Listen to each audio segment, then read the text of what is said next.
Hi, ik ben Tom Lassing, beursbox.nl. Ik ga samen met Peter Meijburg van slimmermetopties.nl ga ik het hebben over ruis. De afgelopen dagen hebben we een heleboel gezien en gehoord. Trump is president geworden en wat hebben we daarvan? Een enorme puinbak binnengekregen. Hij wil Groenland, hij wil Canada, hij wil importheffingen. Hij heeft importheffingen gegeven op China. En nu wil hij een genocide laten plaatsvinden in Gaza. Dat moet Amerikaans worden. Wat moet je daarmee als belegger? Nou, daar heb ik zelf een visie over, maar het is ruis. En ja, wat kan je dan het beste doen om die ruis weg te nemen? Nou, dat is eigenlijk technische analyse. Ja, en dan is er voor mij één iemand daar ik dan even contact mee opneem. En dat is Peter. Want als er iemand iets weet van technische analyse, dan is Peter het wel. En zelfs al zou ik, hè, ik ben ook wel, ik zit ook wel behoorlijk in technische analyse, maar als ik er niet uitkom, dan kan ik in ieder geval terecht bij Peter. Peter, wil jij eens laten zien zometeen hoe het zit met die ruis en hoe we daar mee om kunnen gaan? Hi Tom. Hi. Ja, zeker. Je had misschien ook nog te melden het verhaal van DeepSeek. Hè? De Chinezen die voor heel weinig geld een geavanceerd AI-programma of platform hebben gemaakt. Ik vond het een beetje een raar verhaal. Ja, ik bedoel, Nvidia, Google, Amazon, die hebben de knapste koppen natuurlijk in dienst. Die werken dag en nacht aan het ontwikkelen van die AI algoritmes. En dan worden ze ineens links en rechts ingehaald door de Chinezen die het voor veel minder doen. Kortom, wat je al zei, heel veel ruis op de lijn. Mijn idee is eigenlijk, probeer je daar zoveel mogelijk van af te sluiten. Want als we kijken naar de grafieken, en ik zal even mijn scherm gaan delen, dan zien we eigenlijk ja, hier de SPY en ja, wat je dan eigenlijk op die grafieken zelf ziet, dat is gewoon, ja, er gebeurt eigenlijk niet zo gek veel. Dus ja, die grafieken, daar zit eigenlijk alle informatie al in verwerkt. Dus mijn idee is eigenlijk, kijk gewoon naar wat de grafieken ons vertellen. Alleen, ja, dan moet je natuurlijk wel weten hoe je zo'n grafiek interpreteert. En daar heb ik een videocursus over gemaakt, technische analyse. 16 video's, korte video's, waarin ik eigenlijk de belangrijkste zaken van dat technische analyse bespreek. Dus kun je denken aan de stadia van de markt, candlestickpatronen, wat betekent volume, steun- en weerstandniveaus, vlagpatroon, al dat soort zaken. Nou, om eventjes heel concreet iets te laten zien. Ik heb gisteren voor de beursvizier abonnees een positie ingenomen in Royal Caribbean Group. En wat je daar eigenlijk zag, dat is dat aandeel is uitgebroken op hier hoog volume.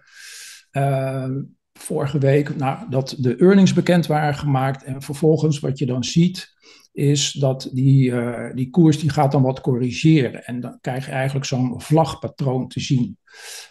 Ja, je kan ook nog hier een uitbraakniveau trekken. En dan zie je dat die koers precies daar weer op teruggevallen is. En gisteren ging die koers weer wat omhoog. Dus mijn idee was, kijk, je hebt natuurlijk geen garanties. Dat hebben we eenmaal niet op de beurs. Maar de kans eigenlijk dat die koers wat verder gaat stijgen is toch wel groot. Dus ik heb hier een bullish positie op ingenomen. Een optiepositie. En ja, dat betekent eigenlijk dat ik voor die positie een premie ontvang. En zolang die koers niet al te hard terugvalt, mag ik die premie houden. Dus zo kijk ik een beetje naar die technische analyse. Ik probeer Trump ver van mij te houden. Straks roept Poetin misschien weer iets. Ik luister er niet naar. Ik kijk gewoon, wat zie ik op de grafieken. Daar kijk ik iedere dag naar. Ik heb een watchlist, meerdere eigenlijk. En die scan ik dan. En als ik daar iets interessants zie, in termen van technische analyse, dan probeer ik daar van te profiteren.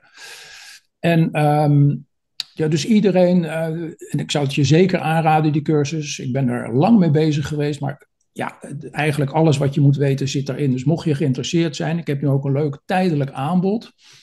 Als je die cursus aanschaft, dan krijg je 2 maanden gratis een abonnement op mijn beursvizier. Met 2 wekelijkse nieuwsbrief is dat, inclusief elke optietrade die ik live inneem. Dus 2 maanden lang.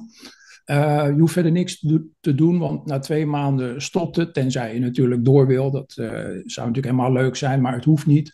Dus na 2 maanden stopt het gewoon. Maar dan kan je zien hoe ik die grafieken interpreteer en hoe ik probeer daarmee geld te verdienen. En als de beurs een beetje mee wil werken, heb je natuurlijk de aanschaf van die cursus daar meteen mee terugverdiend.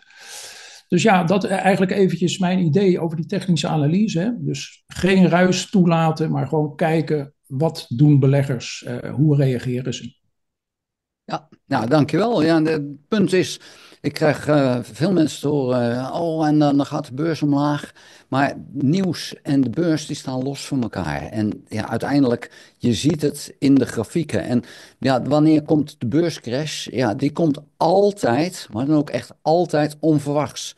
Dus daar kan je gewoon niet zeggen van ja, dan en dan verwacht ik een beurscrash. Ja, dat kan je wel verwachten, maar dat wil eigenlijk wel zeggen dat die vrijwel zeker niet komt. Want je kan een beurscrash gewoon niet voorspellen. Wat je wel ziet is een trend. En die trend hier is inderdaad mooi. En ja, met name dit aandeel. Je hebt de uitbraak, je hebt dan even de correctie. Ja, dan is die kans groot dat die omhoog gaat. Maar inderdaad, wat je al zegt, er zijn geen garanties. Want dat is het mooie aan beleggen. 100% zekerheid heb je niet, maar je kan wel je kans op winst enorm vergroten. En dat is hier ook een mogelijk ding. Peter, hartstikke bedankt voor jouw uitleg en wat je hier hebt laten zien. Ook bedankt voor het aanbod. Ik zal in de beschrijving van de video de link plaatsen.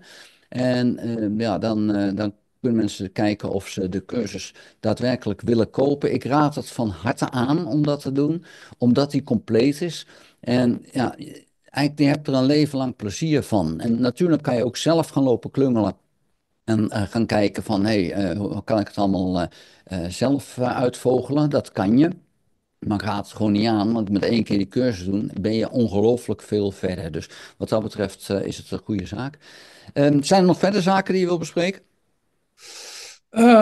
Nou, ik heb eventjes naar de futures gekeken en ja, ik geloof dat alles weer licht omhoog gaat. Het staat weer een beetje in het groen.